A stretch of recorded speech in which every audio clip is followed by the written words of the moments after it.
armies in the back, so you're well fortified to go back to your workday.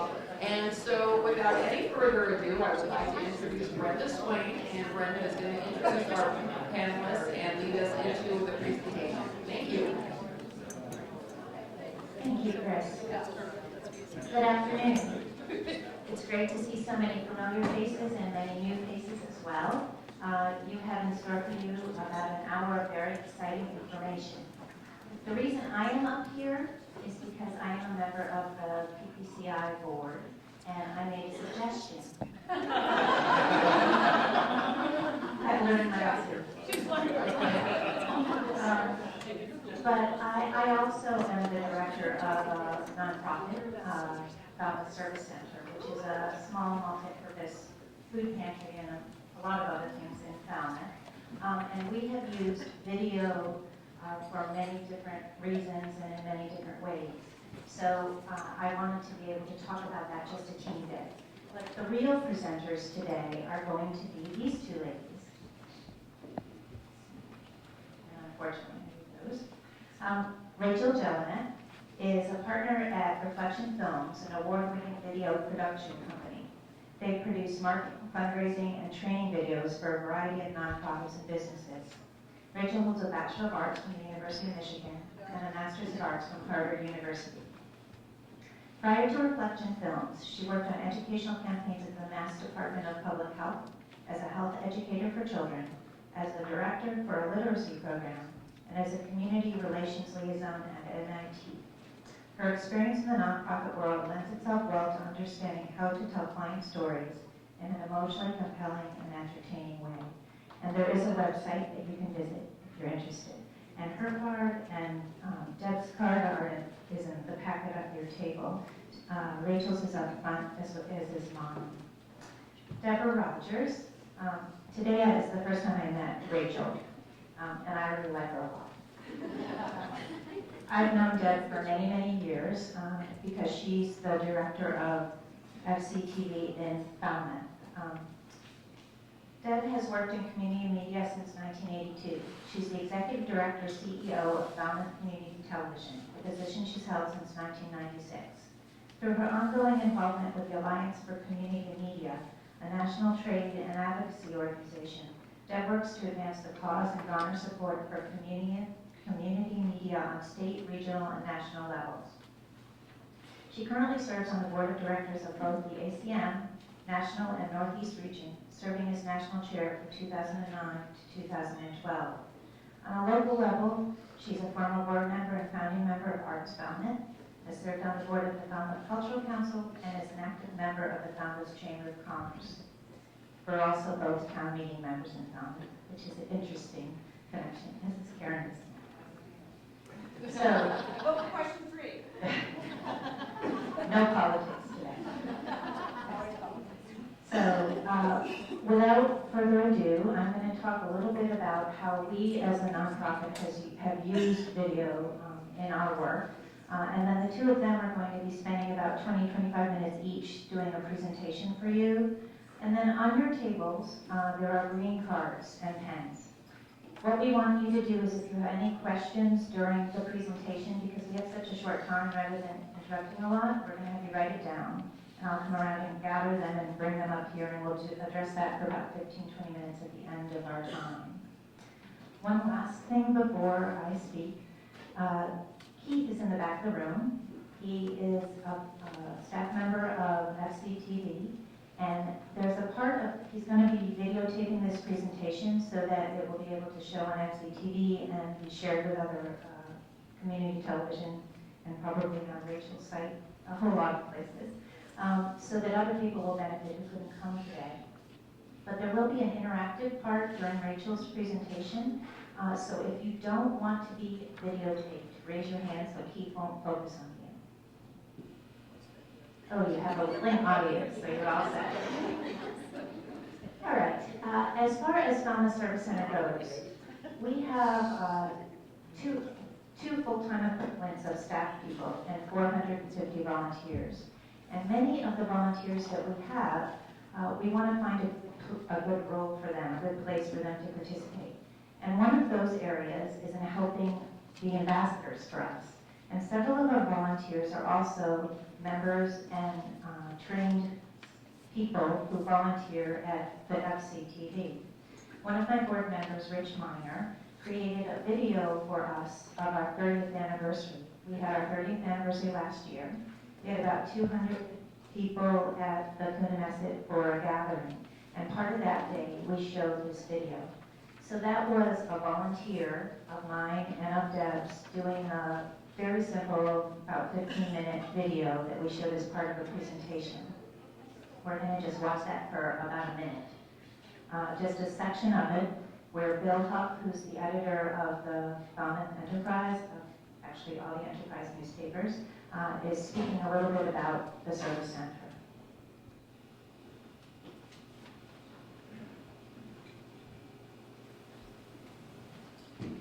My sister Margaret Russell started the Enterprise Community Fund quite a number of years ago, not knowing what we would expect as a return on the fund. And the first year, I think we raised about $5,000. The second year, it went, well, we thought, huge, about $35,000, and we were very pleased with that. Over the years, that fund has grown steadily, and at the urging of Bob Murray's 4 years ago, I set up what I thought was an impossible goal, $175,000 hit. The community has just been tremendously generous. What always interests me is the breadth and depth of the donors in the community fund. We have a number of very generous donors. Okay, Deb, that's enough. Miss-looking one. Okay, so that's a volunteer videotaping a long, involved person in the community. And there was no music, there was not a lot of moving around, but it was better than me standing up there giving a 15-minute history, because that video took in a lot of different people in our community, many of whom were in the audience, so that it brought people in, and it was less boring than if I had been standing there doing it.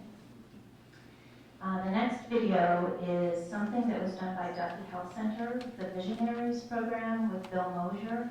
They wanted to work on showing their partners and their work in the community. So they asked us if we would participate, and we said, sure, because the work that they do helps our mutual clients. And all of these videos we have on our website, which we really worked on developing about 2 or 3 years ago.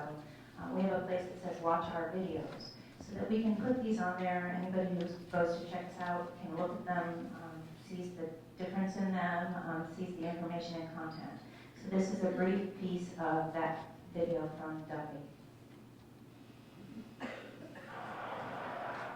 The Cape is a unique area because they offer so many seasonal job opportunities that you do see a large influx of people who have incredible jobs and job opportunities, say April through October, and then there's nothing. So by going out into these communities, the people who need the services that we provide are much more able to access them. And I guess you could say that this is me. This is the Falmouth Service Center. This is our community food pantry. I guess that these folks are the only ones I believe. Our clients enter through the front door, register with our receptionist, and then come with a volunteer and select the groceries that they would like to choose for their family. When the riptide gets you down. A number of our clients have more than just a food issue. They're coming to us for food because that's such a basic need. But when they come to us, they have medical issues, they have economic issues, issues, referring people. Okay, Unique way for us to be able to. so this was a professional videographer who worked with WGBH through Visionaries program, and he created that. That's on our website. The last thing I just want to show you is something that Keith did. We have a program called Falmouth Eats Together, which is a community meal, and he came to do a video at that, and he's a staff person that works for the community television.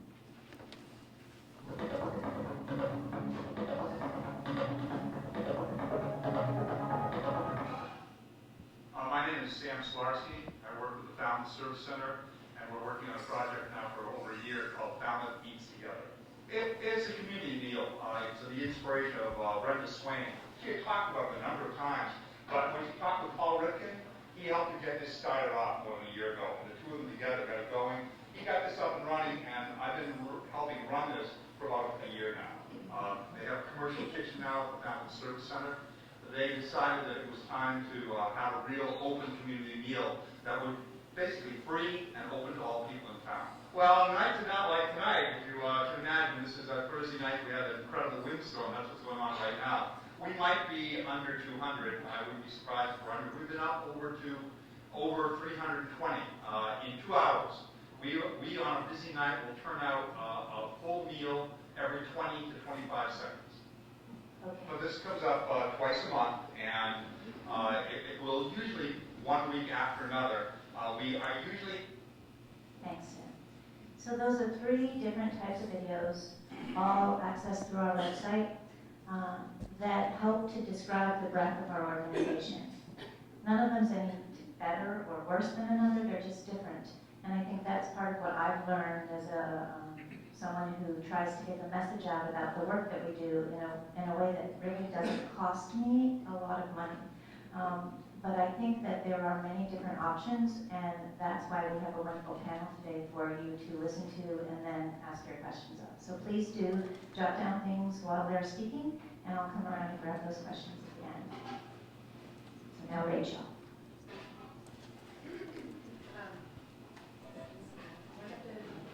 If I talk loudly, can people hear me? No.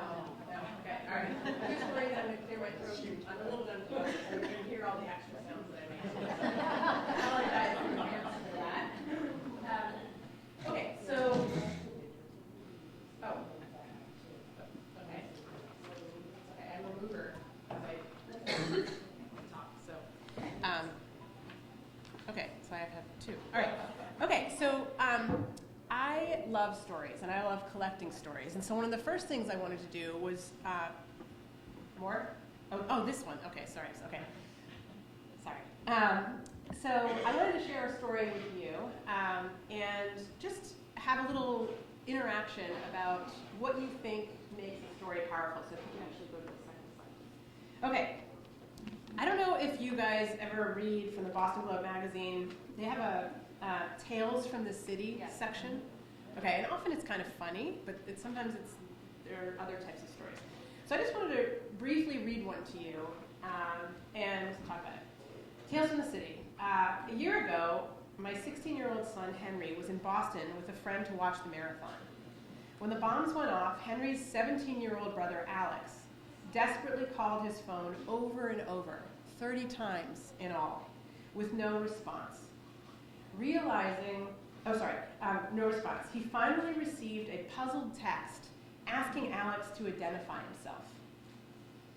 Realizing he had the wrong number, Alex apologized and explained that he was worried about his brother in Boston. Alex finally got through to Henry, who was safely a mile from the finish line at the time of the attack. That night, Alex received another text from the wrong number asking, "Did you ever get a hold of your brother?" As Alex later observed, here was somebody he didn't know, someone he had pestered with misplaced phone calls, checking on someone he or she didn't know. Alex responded that we had found Henry and that he was safe. "Good," the stranger replied. "I was worried." If I were to ask you, what do you think makes a compelling story? What resonates with you? What ingredients in your experience resonate with you in terms of what makes a compelling story? You can just kind of raise your hand and throw out some ideas. Yes? Human compassion. Human compassion, definitely. Other ideas? Surprise. Surprise, right? Element of surprise. Yep, the unexpected. Yes. Showing vulnerability. Showing vulnerability, absolutely. Yes. Humor, right. So there are all these different components that I sort of think could make a recipe for a good story. And I don't know, another story, this one's much too long for me to share, but if you ever get the chance to read the one called Strangers on a Plane, that also was a really powerful one. So And of course, I'm going to be talking to you today about storytelling from a video perspective, but a lot of the ideas that I have to share also resonate in other types of storytelling as well. It doesn't have to be video per se. But I just wanted to share those with you just to kind of set the stage for our conversation. If you don't mind going a little more. Okay, so a lot of times when we talk with people about videos and creating videos, people find that it's daunting and overwhelming and they don't know how to get started and it's very intimidating. And so we try and spend a lot of our time on the front end really talking with people about what are their goals. And so when we're talking to people, it's really important to think about what is it that you want people to know, what is it you want them to feel, and what is it you want them to do. And I know I'm limited in my time today, so I'm not going to be able to do as deep a dive as I normally do, but I'll just touch briefly on a couple of the points within here. In terms of what do you want people to know, one of the things that a video can be very helpful in doing is dispelling any myths or misperceptions that people either have about your organization or about the field that you're in. So I'll give you an example. We did a video for a YMCA, and our main contact said, I am so sick and tired of people thinking of us as a cheap exercise facility. We're a lot more than that. We're not a cheap gym. We're a lot more than that. So that was one misperception that they really wanted to overcome. Another, we did video for MIT admissions office. And one of the things that they said is very frustrating to them is that a lot of people think that when you come to MIT, that it's all math, it's all science, it's all technology, and that any other interest you might have, playing an instrument, performing, singing, whatever, that those interests have to go by the wayside because you're going to need all of your time just to. And so we worked strategically to figure out what are the myths and misperceptions that you want to overcome. So that's really important to think about when you think about what is it you want people to know.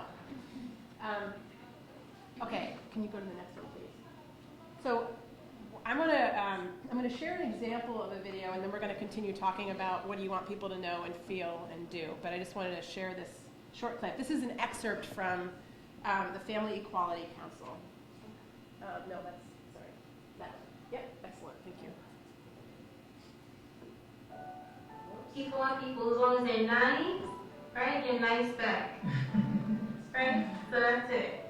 She's gonna run into a whole bunch of people that says, oh, but your grandmother's white, and then, oh, but your grandmother's gay. I was like, it doesn't matter, right, Yanni?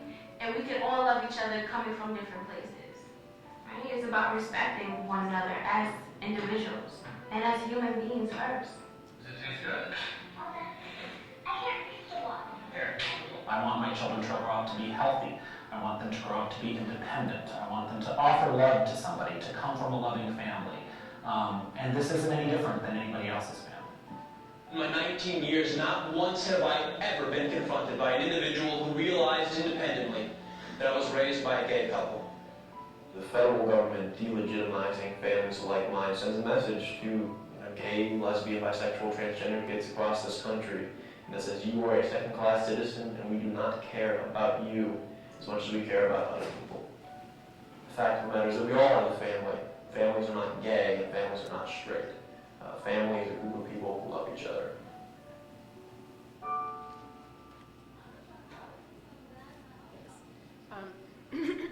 So when I show that video example, one of the reasons why I do that is that I think that it's a natural inclination for people to want to rely upon maybe their executive director or their staff or their board members to be the ones to kind of communicate the information about what it is you want people to know about your organization. And I think that that certainly can be effective. It certainly depends upon what the person wants to say and their level of charisma and their enthusiasm and passion. But one of the things that we really tried to do with Family Equality Council was to use voices of other people that are connected or served by the organization and really have them personalize that message so that they're the ones who are communicating what it is the organization wants people to know. So I think part of it is thinking broadly about whose voices, aside from the usual suspects, if you will, what other voices make sense to try and engage and tease out stories that are really going to resonate with people. So that's sort of in terms of what do you want people to know. In terms of how do you want people to feel? focusing on the impact that you deliver is really key. So, and I don't mean impact in terms of statistics, I mean in terms of stories. So everything I'm going to be talking about is talking about storytelling. And when you think about what you want people to feel, whether it's you're doing an advocacy campaign, if you want people to feel motivated, if you want them to feel outraged, if you want them to feel excited, there are a whole variety of certainly emotions that people can feel. But I think that what's really important in a lot of cases, and a lot of the folks that we work with, is really to focus on the donors. What is it, we call it the 3 Ps, sort of getting people to think about, you want them to feel pride in terms of the accomplishments that they have helped the organization get through because of the donations that they've given already. So pride, the second P is possibility, where you're thinking about, you want to educate them through storytelling, through the impact of sharing what kind of possibility can they contribute even further? How can they make an even greater impact? And purpose is really carrying your donors along with you in terms of thinking about, these are our goals, this is where we want to be, these are the people that we want to serve, this is how far we want to go. We want you to own that sense of purpose with us and get people passionate about it. So we call them, again, the 3 Ps, so pride, possibility, and purpose. And those are a lot of the emotions that you want to get people to really focus on. I think that, it's important to also, when we're thinking about the suspects, if you will, that you choose for your storytelling, donors like to hear from other donors. Volunteers like to hear from other volunteers. So there's certain patterns that you can kind of rely upon. People like hearing from folks in their same position because that's where you're going to get a lot of credibility. Can you please go to the next one? Okay, so in terms of, I wanted to show another example, and we'll discuss it in a minute.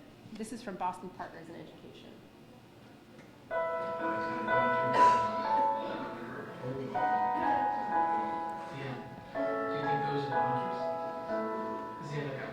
I've been a volunteer for about 8 years, and the benefits that I get are numerous. I, for one, can't put a price on the fact that you leave your office, arrive at a school, and there is a face that is waiting there, looking at you with a smiling and expectant face. That is tremendous to me. You learn about life, you learn about yourself. There's a lot of tough news in the world today, but this is just purely a beautiful thing and a simple thing when you sit and spend time with kids. My first boy, Deshaun, was very shy. It took a while to establish trust, but he was a beautiful boy. And during the course of time, I guess I haven't seen or heard from him, because you don't usually when they move away, for 3.5, could be 4 years for all I know. And then last Christmas, around December 23rd, he calls up out of the blue. I'm at work, had a hard day. He said, "It's Deshaun. I was thinking of you, and I just wanted to wish you a Merry Christmas." And that just loaded me up for volunteering for the next 10 years, and you just can't put a price on it.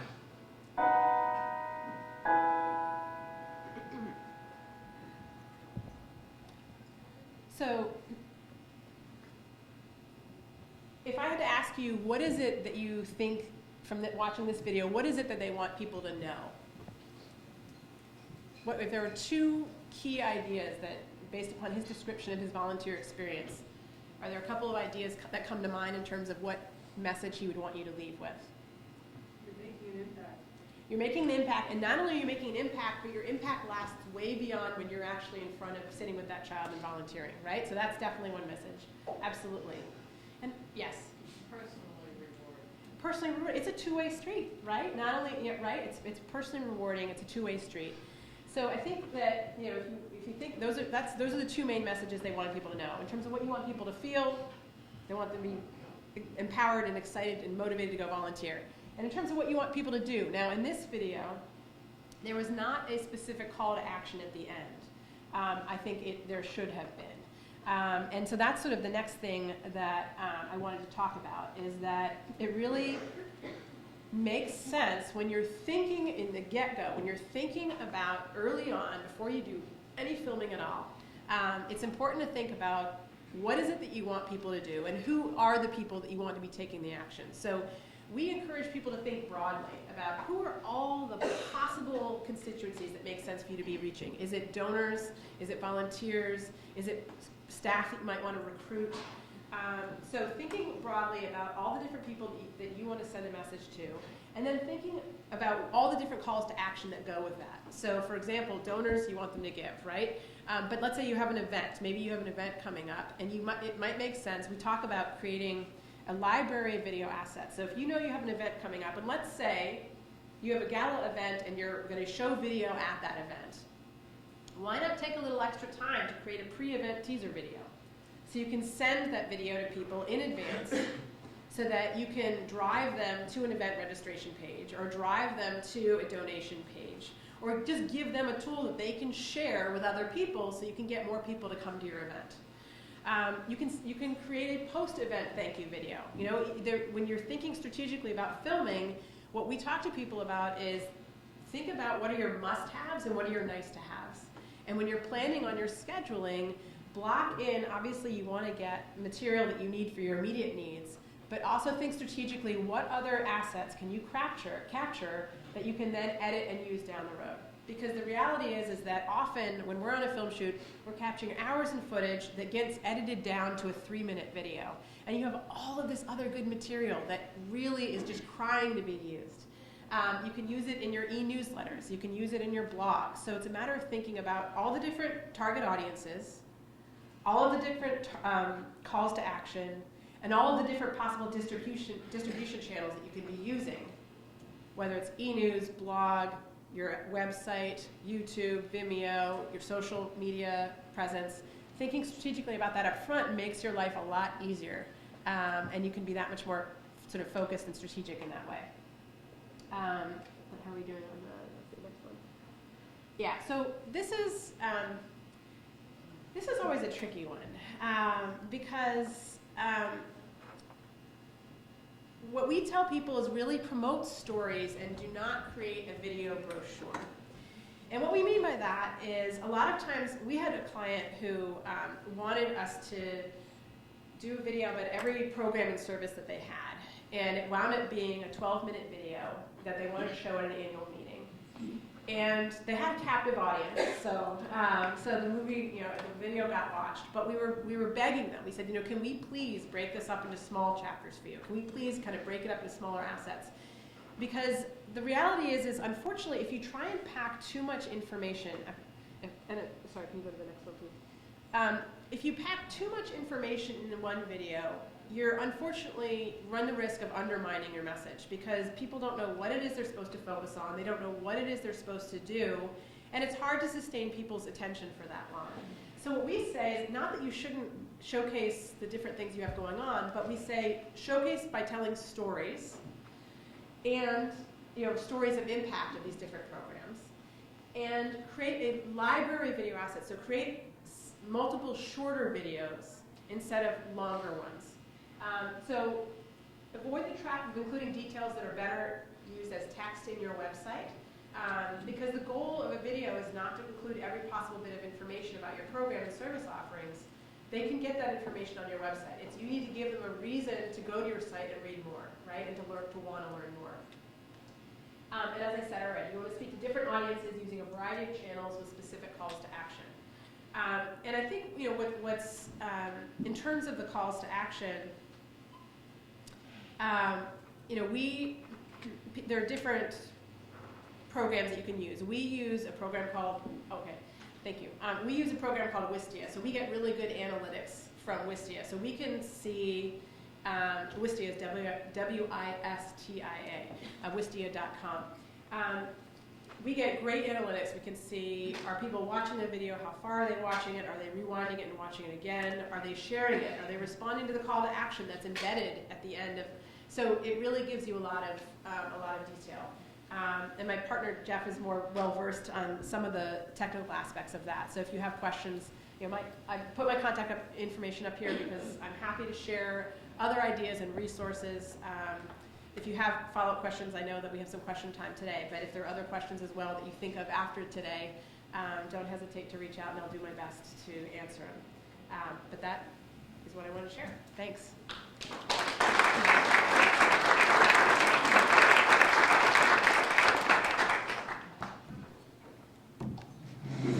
Watch out, Keith, for a second. I'm going to try to put this mic on here. Hi, how are you? I'm Deborah Rogers, Executive Director and CEO of Philanthropy Community Television. It was interesting to hear you talk about the video brochure. I do actually have a little bit of a video brochure, and I do hope that it holds your attention for a little while. I think there's a lot of value in what you say, and that's one of the reasons I like what Keith's been doing with our video exclusives, which FCTV produces, and some of our interns and volunteers as well, which are short pieces that we do oftentimes about nonprofits in our community, sort of as packaged as a little bit of a news clip. So, but I wanted to give you a little bit of background about public education and government access before we get into that. So I hope you'll bear with me, because people sometimes don't really understand what it is that we do in community television. Sometimes it's referred as public education government access. Sometimes it's referred to as community television.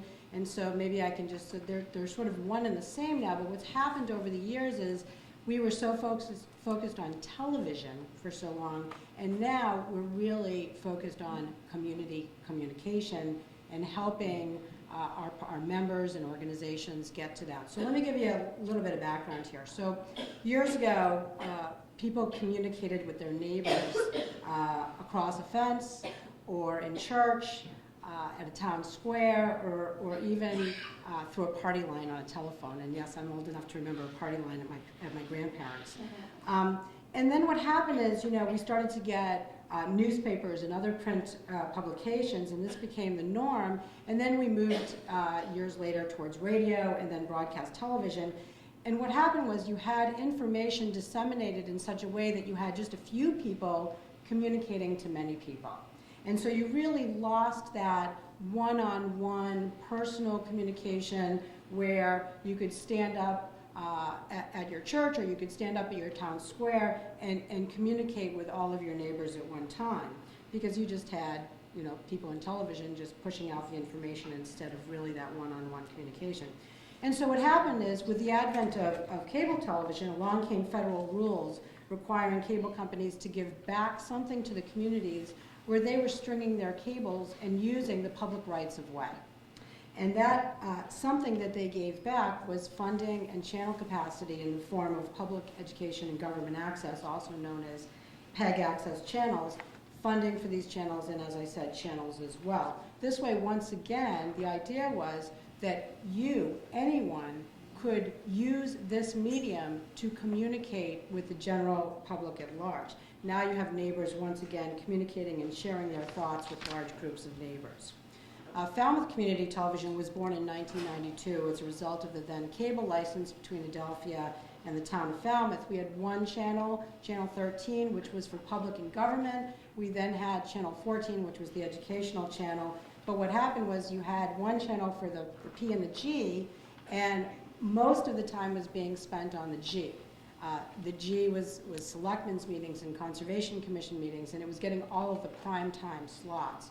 And so in 2011, when the new cable license was negotiated with Comcast, we negotiated for another channel, and that channel is now the government channel, and now we're able to have a public access channel that really allows our community members, our community groups, our nonprofit organizations to have those times back, to have those prime time slots, and to be able to put programming on.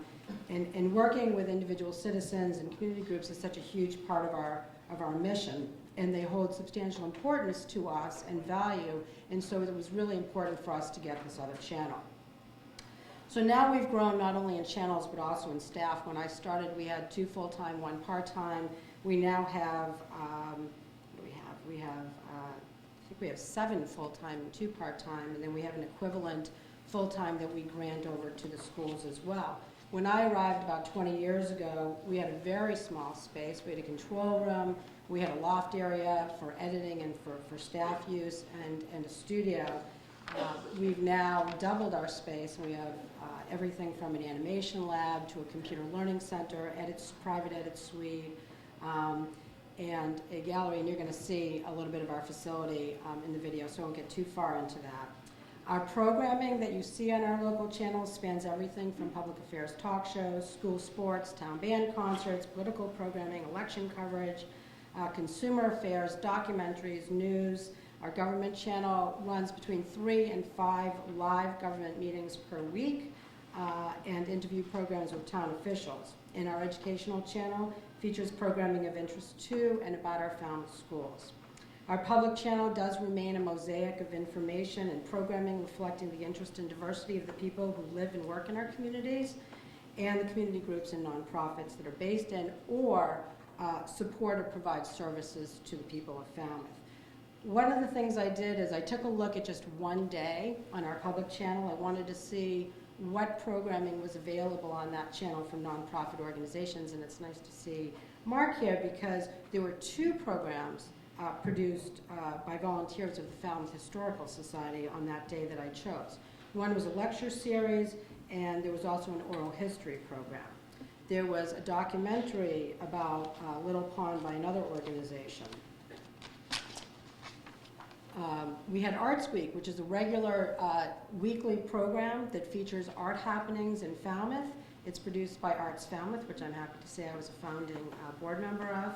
We had the VNA Health Highlights, which I think is probably one of the longest running programs on Cape Cod, produced by the Visiting Nurses Association.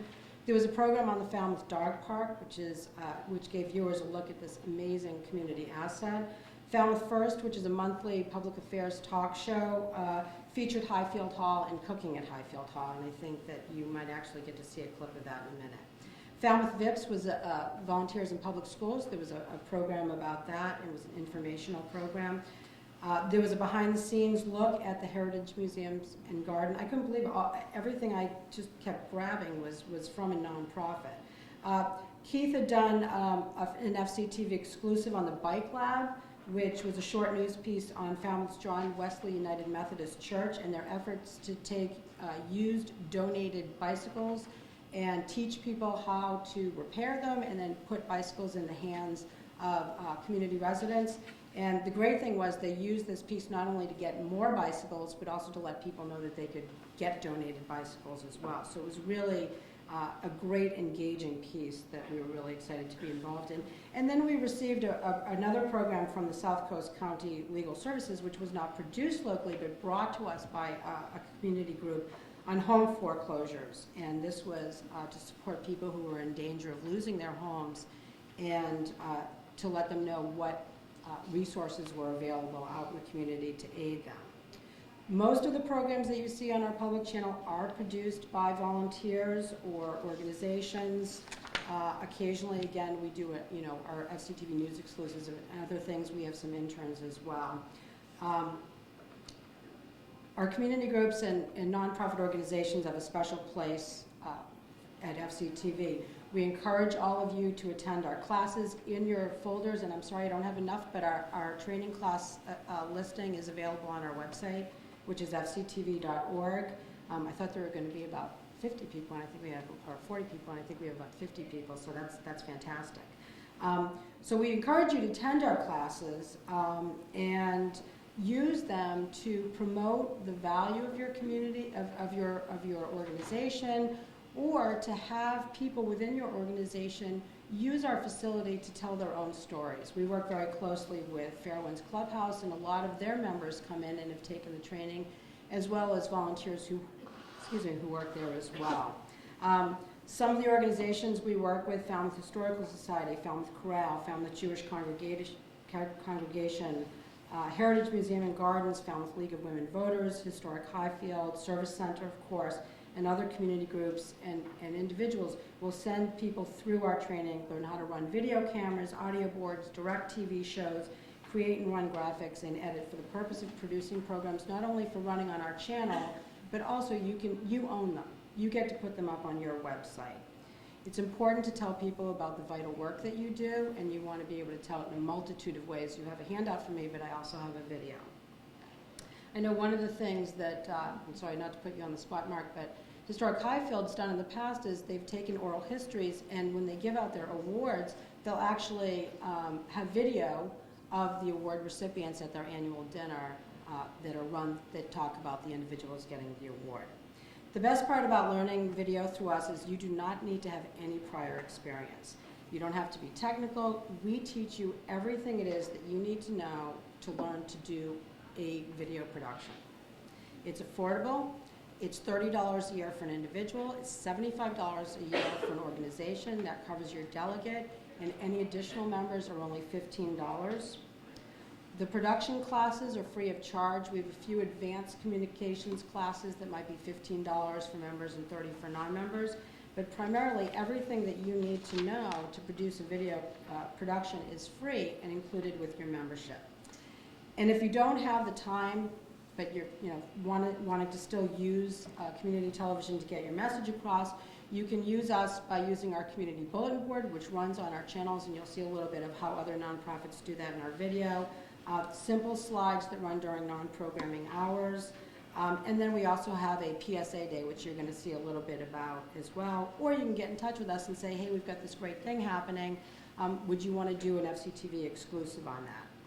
Here on the Cape, there are 7 nonprofit community media centers which manage public access television. They are Provincetown Community Television, which is on Commercial Street, Lower Cape Community TV, which is in Nauset Regional High School, Cape Cod Community Media Center in Dennisport, Bourne Community Television in Buzzards Bay, Sandwich Community Television in Sandwich on John Sebastian Drive, and of course FCTV, Falmouth Community Television on Dillingham Ave.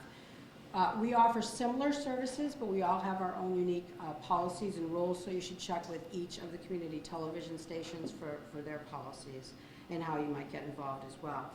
And of note, all of the stations that I just mentioned are working together to build a Cape-wide channel, which will be Channel 98, which we are referring to as Cape Span. And this will be a program, this will be a channel that provides programming of regional impact and will be seen all over the Cape on one channel. So there's more, but I'm going to show you the video, and yeah, it's a little bit of a brochure, but hopefully you'll find it interesting.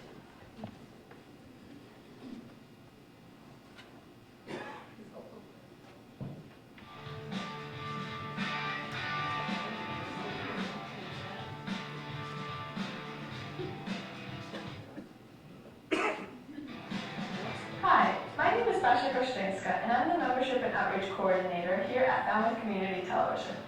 There are several ways in which nonprofit organizations can benefit from partnering with their local access television stations. This brief video will showcase how Falmouth Community Television has been able to help other local nonprofits with tailored training and unique outreach opportunities.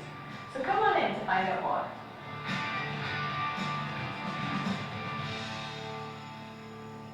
All organizations based in Falmouth or serving the Falmouth community are eligible to become FCTV members.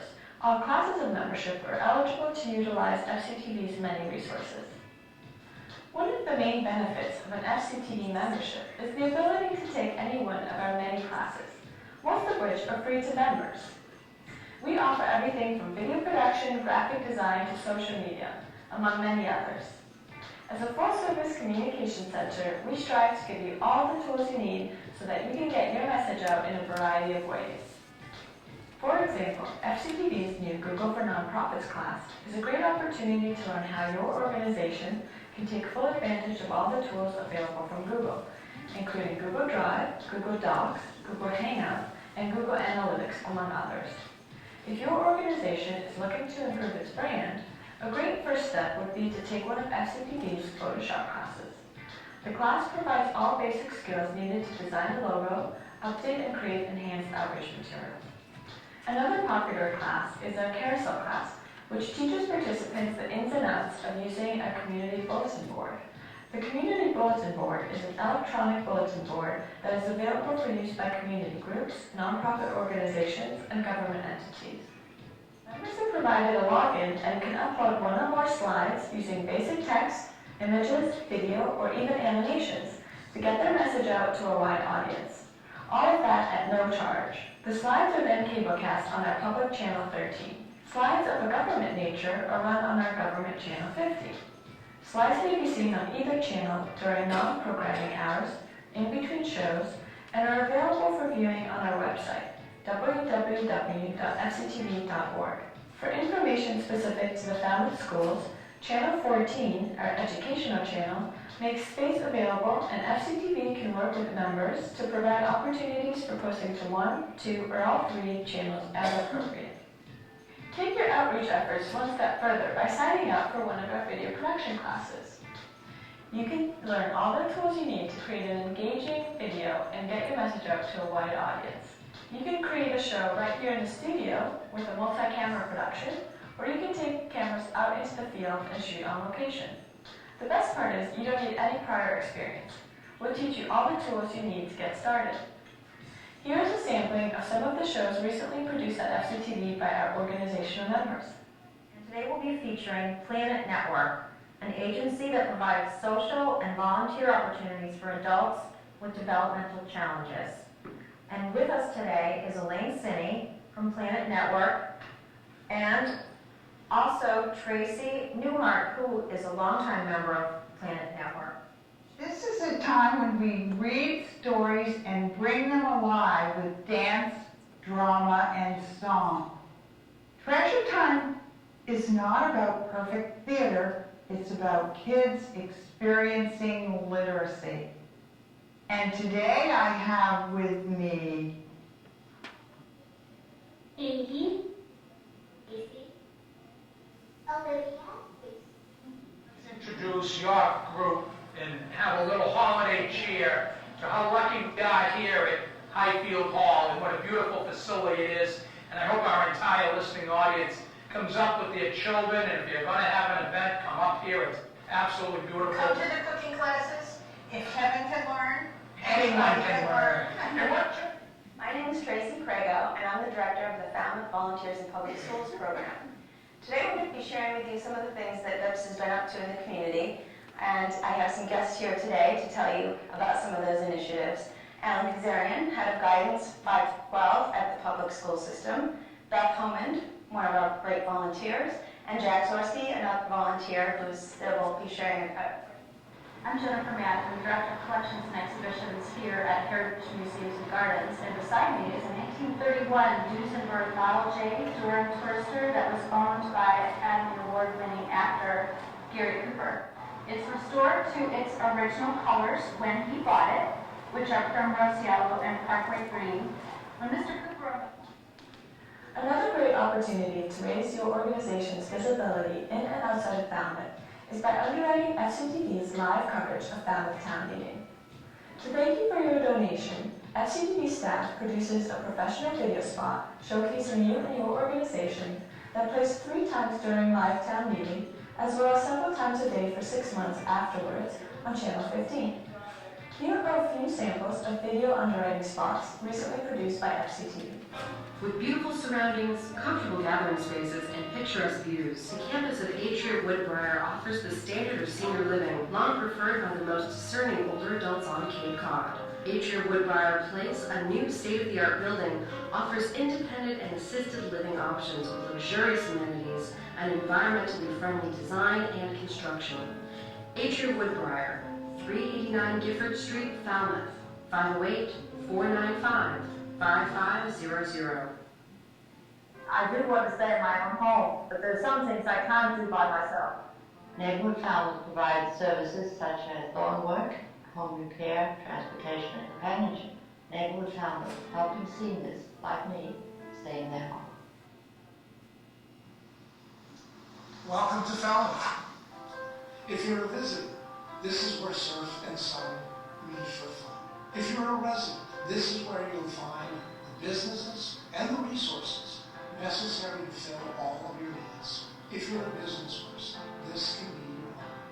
Join with other men and women who work together to make this sustainable economy year-round. Welcome to Falmouth, Cape Cod. Every year, FCTV also hosts 2 public service announcement days, known as PSA Days. During these events, FCTV invites local nonprofits to come into the FCTV studio to produce short PSAs. FCTV staff takes care of all the technical aspects, while participants bring in scripts and supporting videos and photos. Here's a short video from one of our recent PSA days.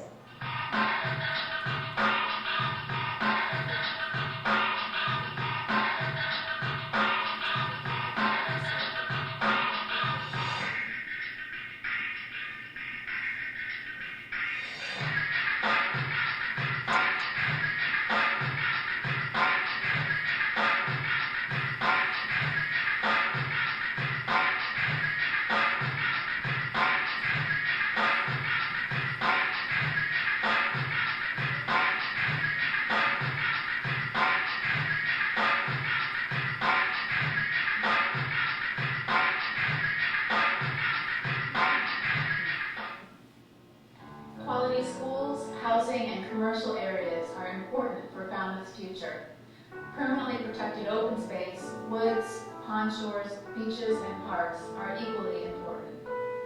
Preserved land in Falmouth enriches our lives. It enhances our historic character and supports our economy. Open space helps to reduce congestion, pollution, and the demand for additional municipal services. And it provides clean air, water, and habitat every day. The 300 Committee is a nonprofit land trust supported by members dedicated to preserving natural places for all of us, now and in the years to come. Since 1985, we have worked with citizen groups to safeguard more than 2,300 acres of important Falmouth land. Special places don't stay special by accident.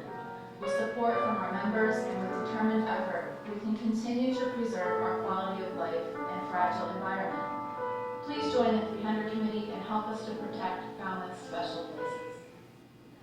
We invite you to join us in our nonprofit effort to help Falmouth seniors remain safely, comfortably, and independently in their own homes for as long as possible.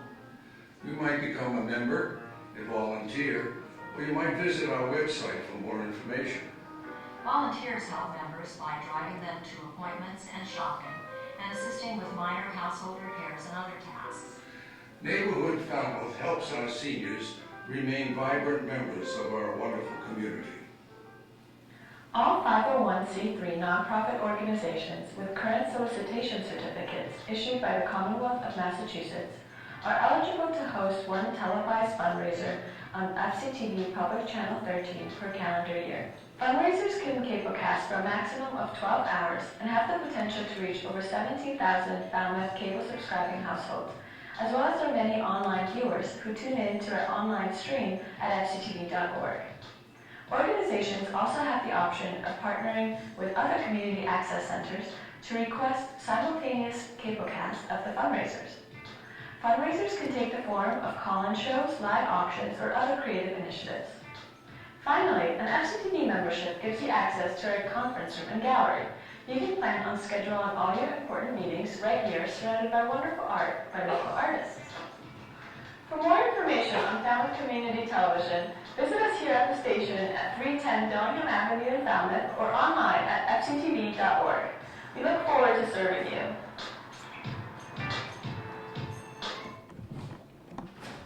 Okay, thank you, Deb and Rachel.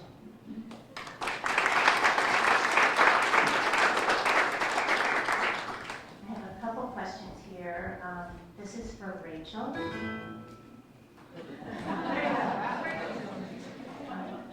Before we do this question, I just have to tell you one very, very funny story. It will only take a second. People sometimes say, who watches community television? We have a home delivery program where we deliver to seniors, and one of the volunteers went and brought food to this woman who we'd been delivering to for a while, and she came back to me with a picture of me on her TV with all, there were flowers and everything all over the picture because she was watching me and she wanted me to know she was watching me. And then the other thing is you do a program and it reruns a lot. So you'll do it a year or two ago and somebody will say, I just saw you on television. So this is something that it's created and then it happens, it's on the TV and it's replayed so that it keeps bringing up your organization to people. And as Deb said, it's throughout the cave so that there are other agencies that you can work with to talk about it. So for Rachel, when you work with an organization to tell its story, and is it a couple, whose question was this? Is it a couple sentences? What's the process? Is that what the question was? It's my question. Okay. I just wondered, when you work with an organization, what's the process that you use? Sure. Oh. And then also, secondly, what's the cost of your services, or how does that work? Yeah, no, those are great questions. So, again, I apologize for the extra sounds you're getting here.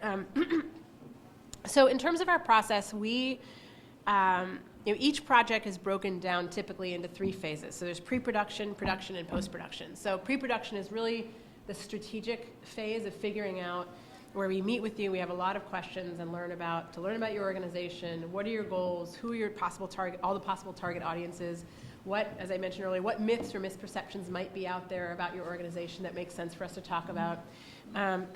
Learning a little bit about what you've already done in terms of your communications plan with folks. So what do people expect from you in terms of look and feel of what you're sharing with them? So either what other video have you already shared, or how often are people in communication with you, that kind of thing. So we ask a lot of questions.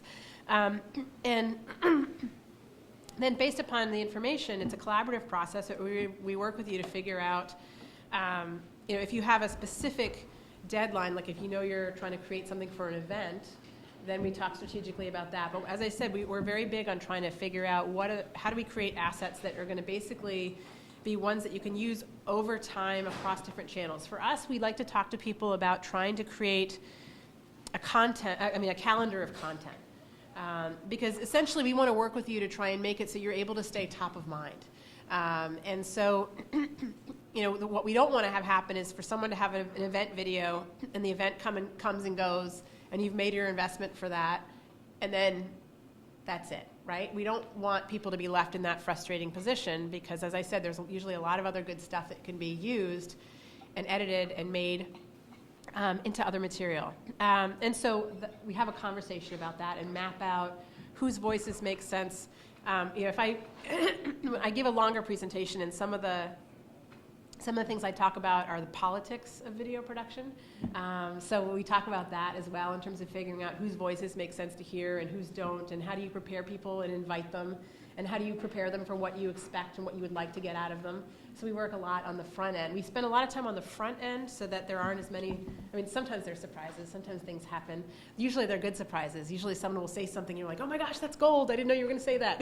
and then you dive deeper and get more out of it. In terms of, and then production is we map out the filming and the scheduling, and then post-production is the editing. In terms of the costs, that's a very fair question, but a bit of a difficult one for me to just kind of give a comprehensive answer to. What I would say is a lot of the factors that play a role in determining the level of cost or level of investment are how many days of filming are needed in order to be able to capture the footage that you want, and how many, ultimately, how many video assets do you want? So what do you want as your end result? Sometimes, typically we're working with people from pre-production, production, through post-production, but sometimes we come in and out as people need. So sometimes people will say, hey, we want to film this ourselves. Can you give us some coaching on the front end around the storytelling and figuring out how to tease out the story? Sometimes they just want us to film it professionally for them. They don't know how they're going to use it right away, but they want to know that they want it to be captured professionally. And other times folks have footage that they already have in the can, so to speak, and they want to try and extend the shelf life. And so they might ask us to re-edit it, use some graphics. One point I forgot to make earlier, and I did want to mention, is that, of course, in a lot of cases, it's easy for me to say, focus on stories, right? Well, some organizations, in light of the nature of the work that they do, it's tricky to get the stories because you want to protect the confidentiality of people's stories. And so we're sensitive to that, and there are other ways to capture stories in a meaningful way without necessarily having people on camera that you might not want on camera. So sometimes it can be just getting audio. We also, we create animation as well, so sometimes you can create an animated story set to the audio of someone, or so there are ways to be creative and get around that if you are concerned about who would be your storytellers. So yeah, for the cost, it's a little bit hard for me to say. I think that what we typically tell people is that we have a conversation and they'll share parameters with us. So they'll say, this is what we're hoping to get done, this is when we're hoping to get it done by, and this is what we're hoping will be a level of investment we can fall within. And then we often have a fluid conversation and just say, okay, well, given those parameters, this is what we're able to do. So we always are open to having a conversation, and we hope to be a good fit, but if we're not a good fit, then we try and refer someone who can be. So. Okay, thanks. There's actually a couple other questions about price, so I think you addressed that. And I'm happy to talk to people privately as well. I mean, if they have more specific parameters they want to share. But yep, and her card is up here. Yes. Strategies to roll out to maximize on pop and viewership. So do either of you have that? Say that one more time. I didn't actually hear. Strategies to roll out the video to maximize on pop and viewership. Do you want it? Go ahead. Oh, sorry. I'm not used to this mic stuff. I'm used to just talking about it. So we have a few different strategies that we like to employ. One of the things is we partner with the Falmouth Enterprise, and so our program schedule appears weekly in the newspaper, in our local newspaper. We also encourage our members to do the slide, the community bulletin board slide that you saw that lets people know when their program's on. We also use a lot of social media to get the word out, and we'll use Facebook and Twitter. We'll encourage our members to use their Facebook and Twitter accounts, and to take their videos or to take their promotional pieces and put it on their Facebook and Twitter accounts, and then link back to wherever we use, YouTube, whatever we have at our disposal. We'll work with our members to get their message out, and also that includes press releases as well. Rachel, did you want to add anything to that? Yeah, I would totally support what you're saying. I think that there are also, creative ways. I mean, you can try and get people in your community involved in trying to create some of the buzz too. And so, sometimes you can create competitions, or you can create buzz, through social. But I think that, and I also would say that not all video has to be professionally shot. So sometimes too, it makes sense to take advantage of people in the moment capturing some footage. A lot of it depends upon the shelf life that you want in the video. But I think that, what I would say from video for an event purpose, I think that trying to create a pre-event teaser video makes a lot of sense to try and drive traffic to that event. And again, as I mentioned, a post-event thank you video, I think that it's thinking up front. Also, if you're trying to recruit volunteers, if there's a volunteer orientation event, there are a lot of different ways that you can create little pieces in advance of what you want people to come to, or again, just driving them to that call to action. And you can use people in your community to help you with that. It doesn't always have to be professionally done. So. Somebody asked about optional length, and I don't know how to, I'm certainly not going to answer this question, but what do you think is a good length for a video?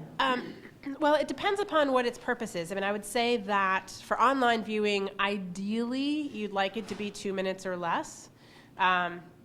Ideally, sometimes 2 to 3 minutes.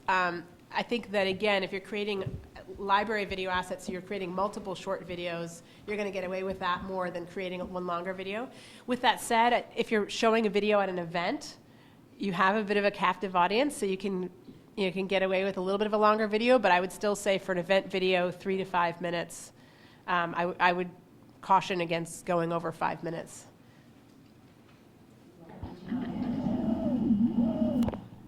So I would agree with that. I think for your websites, probably shorter. Our news exclusives, you'll see, were about 3 to 5 minutes, depending on what the story was that we were trying to get out. I do think it depends. I think that, if it's an event, we cover the Falmouth Road Race. People want to see it from beginning to end. The other night, we covered the Opiate Substance Abuse Forum, which I was home watching. I think my staff did an unbelievable job, and I thought it was really compelling television, and that was several hours. So I think that you really need to look at it, what is it that you're trying to communicate, and what's the best way to communicate it. For your websites or for Facebook or YouTube, I would agree, short's great, but I do think that we all have events as nonprofits that we want to cover from beginning to end, and then you can always use bits and pieces of that. One of the nice things about community television, again, is you own these videos, and so if you're covering your events throughout the year, you can then take pieces of these events and make a year in review, a year-end video to show all of the things that you did throughout the year. So you want to, whether you're using what's in your hand, which is your iPhone or your Droid, or if you have a flip camera or whatever, these are all things that you can use in the moment to grab video. And I think that to sort of switch your thinking, to always be ready to sort of seize that moment is really important for the future for your organizations. There's one thing I just wanted to piggyback on that. I'm glad you mentioned. So she was saying that you own the video, and it's really important when you work with a video production company to, if you're going to work with a video production, to ask that up front. So our policy, people get all of their edited footage as well as all of their raw footage back. But that's not necessarily the case with every video production company, so that would be a question that would make sense to ask whoever you might partner with, just so you know up front. who owns it. That's a good point. Any other questions from the group? If not, I'll give it to Chris. Well, I'd like to thank our panelists for joining us today and taking the time out of your busy workday to present this interesting information to all of us. And I know that there was a lot of planning that went in behind the scenes before we even met our panelists, and they met each other. So thank you again. We have some lovely chocolates for you as a thank you gift. And I'd like to thank all of you for taking the time out of your workday to join us today. And please keep in mind that we do have these workshops on a quarterly basis. With your membership with Philanthropy Partners in the Cape and Islands, these workshops are free, so you get a free lunch and information. It's a plus, 2 for 1, as well as a discount to Philanthropy on Cape Cod. So we do have some forms there on the table, or you can sign up online. Have a great day. Leave your name tags on the way out, and we'll see you at our next luncheon. Thank you.